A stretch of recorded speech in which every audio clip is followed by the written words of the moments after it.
अस्सलाम वालेकुम। कैसे हैं आप सब? उम्मीद है कि आप सब खैरियत से होंगे और आपकी खैरियत नेक मतलूब चाहती हूँ।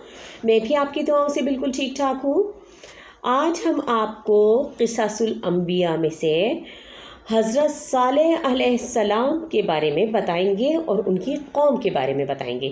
तो चलिए आइए बग़ैर टाइम ज़ाया किए वाक़े का आगाज़ करते हैं कि इस वाक़े का ज़िक्र कुरान मजीद फ़ुरक़ान हमीद में सूरह शम्स में इस तरह से बयान किया गया है। इरशाद बारी ताला है, कौम समूद ने अपनी सरकशी के सबब अपने पैगंबर को झुटलाया। जब इनमें से एक निहायत बदबख्त उठा तो अल्लाह के पैगंबर हज़रत सालेह अलैहिस्सलाम ने इनसे कहा कि अल्लाह की ऊँटनी और इसकी पानी की बारी से बचो, मगर उन्होंने पैगंबर को झुटलाया और ऊँटनी के पाँव नीचे से काट दिए।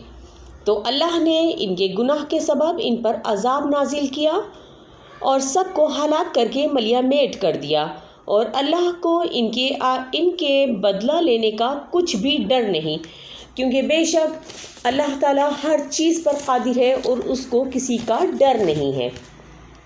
तो आइए जानते हैं हज़रत सालेह अलैहिस्सलाम की कौम समूद के बारे में।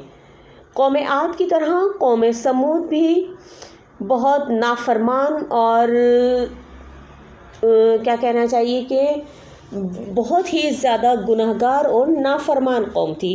अल्लाह ताला ने उन्हें हर किस्म की नेमत अता कर रखी थी। ये लोग बड़े ऐश व इशरत की ज़िंदगी गुजार रहे थे और ये एक पहाड़ी बस्ती में रहते थे। आजकल इस इलाके को मदाइन सालेह के नाम से पुकारते हैं। ये लोग बड़े कारीगर थे, पहाड़ों को तराश कर इनमें घर बनाकर रहते थे, जबकि मैदानी इलाकों में भी बड़े बड़े महल बनाकर रहते थे।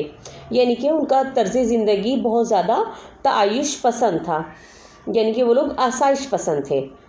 अफसोस कि ये भी बुत परस्त थे। उन्होंने कौम नूह और कौम हूद की हलाकत से कोई सबक ना सीखा। बड़े बड़े मंदिर बनाए और इनमें बुत रखे, और उन्हें खुदा बनाकर पूजते रहे। ये इनके सामने नजराने रखते, इन पर चढ़ावे चढ़ाते, इनको खुश करने के लिए इनके आगे जानवरों को कुर्बान करते।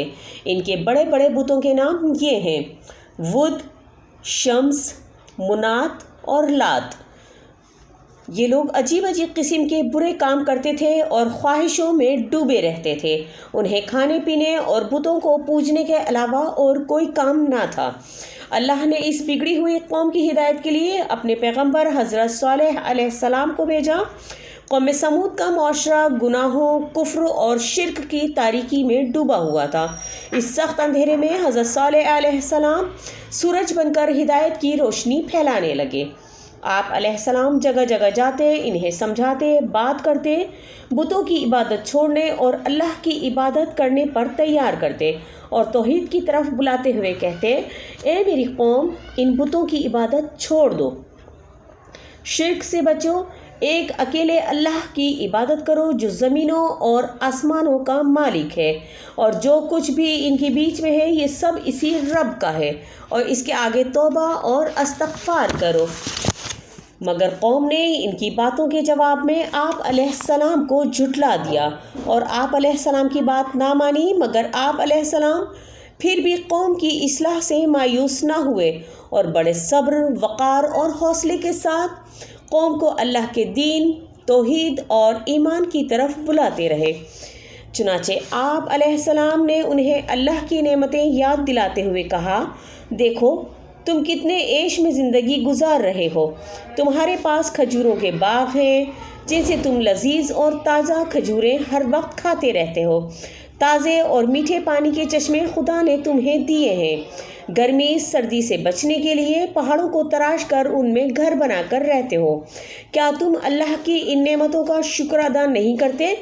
याद रखो, अगर तुम अपनी गुमराही में इसी तरह चलते रहे तो अल्लाह तुमसे ये सब नेमतें छीन लेगा और तुम पर अजाब भेजकर तुम्हें हलाक कर देगा। हज़रत सालेह अलैहिस्सलाम की ये नसीहत सुनकर एक शख्स ने खड़े होकर बड़े सख्त लहजे में कहा, ए जादूगर, खामोश रह। क्या हम अपने खुदाओं को छोड़कर इस एक खुदा की इबादत करने लग जाएं? जिसे हमने देखा ही नहीं और ना हम देख सकते हैं और ना हम उसे जानते हैं। ये तो बड़ी बेहुदा बात है। ये बात लगता है कि तुम्हारे जादूगर ने सिखाई है और तुम ये समझ बैठे हो कि तुम नबी हो। वो चुप ना हुआ था कि दूसरा उठकर कहने लगा, ए सालेह, अगर तुम सच्चे हो तो साबित कर दिखाओ, कोई मौजज़ा दिखाओ जो बतलाए कि तुम रसूल हो। ये गुफ्तगू एक पहाड़ के करीब हो रही थी। ये गुफ्तगू एक पहाड़ के करीब हो रही थी। आप अलैहिस्सलाम ने इस पहाड़ की तरफ देखते हुए कहा कि अगर पहाड़ से एक ऊँटनी निकल आए, जिंदा और वो भी गाभन, जो निकलते ही बच्चा जन्म दे, तो क्या तुम मुझे अल्लाह का रसूल मान लोगे? सब ने कहा बिल्कुल। तो इससे आगे देखते हैं कल की वीडियो में कि क्या हुआ। क्या हज़रत सालेह अलैहिस्सलाम पर उनकी कौम यानी कौम समूद ईमान लेकर आए या नहीं, तो कल के हिस्से में आपको हम ये बताएंगे। तो उम्मीद है कि आज की वीडियो आपको पसंद आएगी। मिलते हैं फिर किसी नई नेक्स्ट वीडियो में नए टॉपिक के साथ। तब तक के लिए अपना और अपने प्यारों का ढेर सारा ख्याल रखिएगा और मुझे दीजिए इजाज़त। लेकिन चलते चलते एक छोटी सी अच्छी बात कि शाम ज़िंदगी की हो या दुखों की, आखिर ढल ही जाती है। तो मिलते हैं फिर किसी नए टॉपिक के साथ नई वीडियो में। तब तक के लिए अपना और अपने प्यारों का ढेर सारा ख्याल रखिएगा। मुझे दीजिए इजाज़त। अल्लाह हाफिज़।